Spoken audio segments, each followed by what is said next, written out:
with Haydn Sonata in A flat, number 39, I believe. It's it was composed and published in 1786. You know, I was thinking it's amazing that the piece that's over 200 years old is still something that's in active repertoire for pianists today. It's a absolutely fascinating piece. Haydn wrote a lot of stuff for his students, and it starts off very much like a student sonata.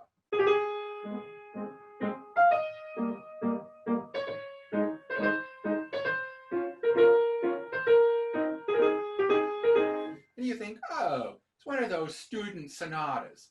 Well, it ain't. He wrote it for, obviously, a very accomplished pianist. It's got all sorts of pianistic effects in it. Octaves in the right hand, octaves in the left hand. Yeah, just all sorts of amazing harmonics and effects. And you do something in the right hand, and then you have to do it in the left hand. It's hard. So he kind of suckers you into it. I'm going to do the first movement, which is marked Allegro moderato. It's a sonata. All sonatas, as I say every week, work the same. They start in the key that they're written in. This happens to be A flat, and they go through a theme in A flat.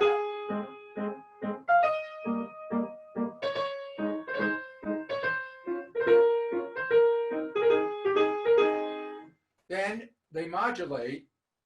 This one modulates to the dominant, which is E flat.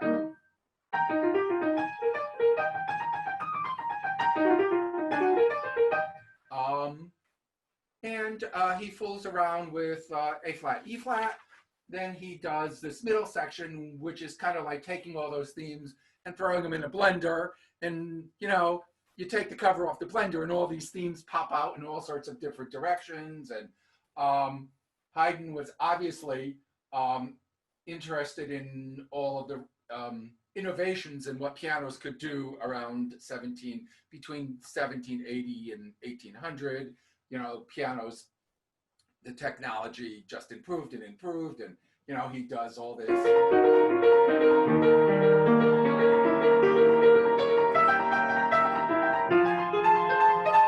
All this pianistic effects, and anyway, it's a fun ride. The first movement.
There's my music.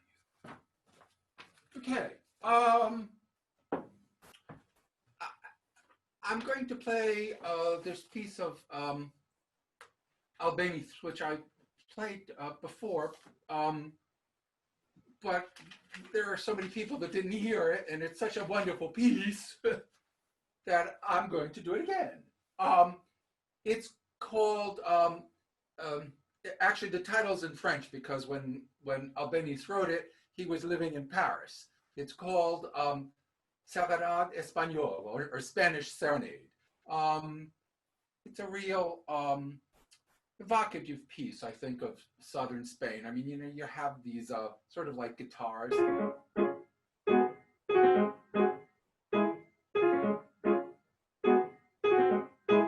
Yeah, and you know,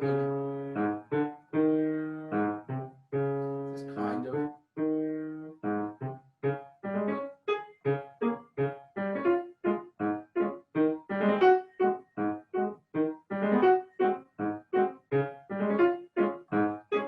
Which is definitely, I think, supposed to be guitars, and then, you know, you get, you know, these kind of castanet type effects. You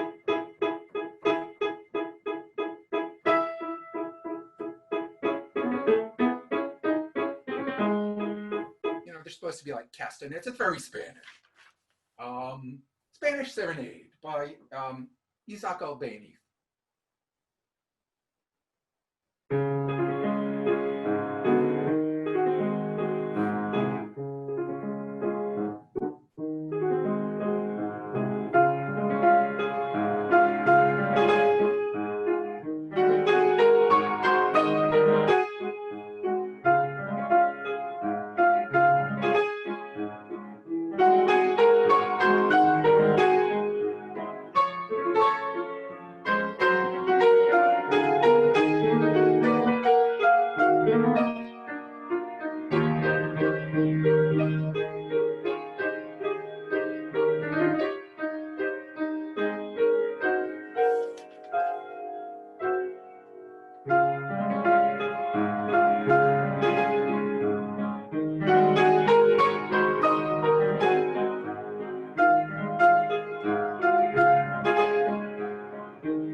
And paired with that, I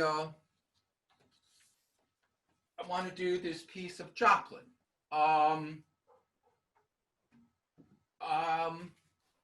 Joplin was a fascinating man. He was apparently, people who knew him said he was very quiet and very serious, tremendously intelligent and articulate. And of course, being African American, he and his music faced a great deal of scorn. When he was young, his father was worked for the railroad, and his mother was a maid. There were very limited professions which you could follow if you were African American. And the white woman that his mother worked for happened to have a piano, and she would take little Scott with her because she didn't have a babysitter. And he would play the piano at this woman's house. And it was discovered that he had quite a bit of talent. He was born and raised in Sedalia, Missouri, and later in life moved to St. Louis, and then he moved to New York. And as he got older, he looked for a piano teacher, but he couldn't find anybody willing to teach him because he was Black. He finally found a German Jewish immigrant named Julius Weiss, who became his piano teacher. I'm assuming that Julius Weiss faced a great deal of the same type of discrimination that that Joplin faced. Joplin studied with Weiss and became a very noted composer in his field. He also was a tremendous supporter of African American colleges, and was responsible for sending, I've forgotten how many young African American men to various universities. He unfortunately died of syphilis at a fairly young age in New York City and almost penniless. But he wrote well over 100 pieces. As I talked about this piece a little bit, it has this very pedestrian theme.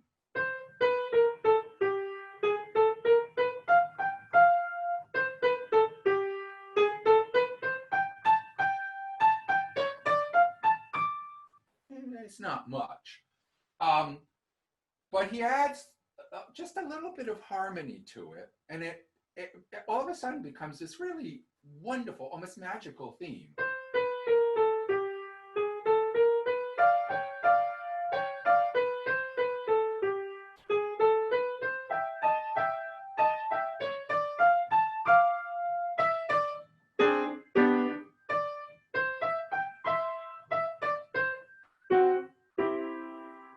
And then he harmonizes it in the most wonderful way.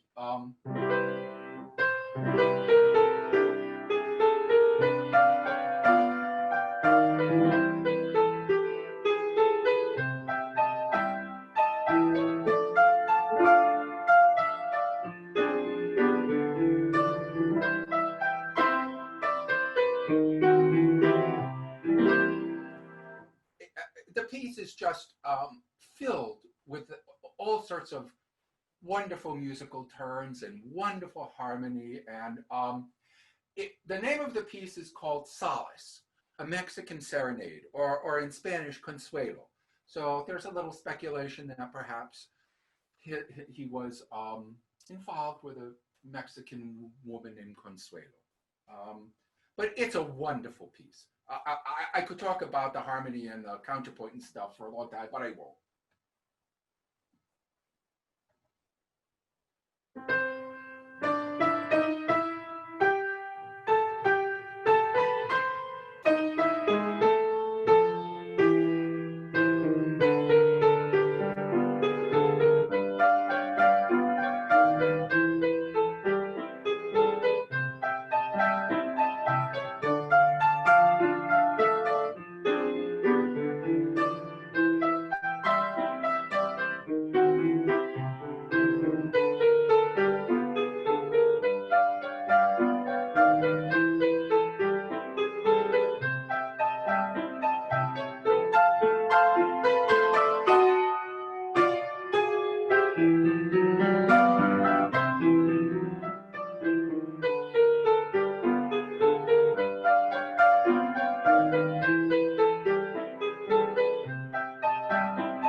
Um, a little piece by another Midwestern American composer, Zez Confrey. Zez was not his real name. I think his name was Edward, but he had some sort of really bizarre middle name, Alzayar or something like that, and that's where the Zez comes from. He was roughly a contemporary, well, younger than Joplin, but roughly around the same time. Turn of the century into the 30s. Joplin didn't live that long. Anyway, he was a very noted composer of what is called oddities, or character pieces. He wrote a very famous piece, which I will be playing soon. Some of you might know it. I'm not going to tell you what it is, so it will be a surprise. But he wrote this little, he calls it a suite for pianoforte. And it's called Three Little Oddities. The first is an impromptu. The second is a little, what he calls novelette. And the third is a romanza. So I'm going to play the first one, which is an impromptu, very, very influenced not only by American jazz, but also by Debussy and French and Impressionism.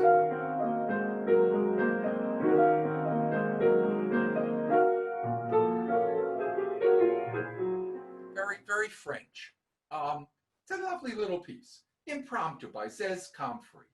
He was born in Peru, Illinois.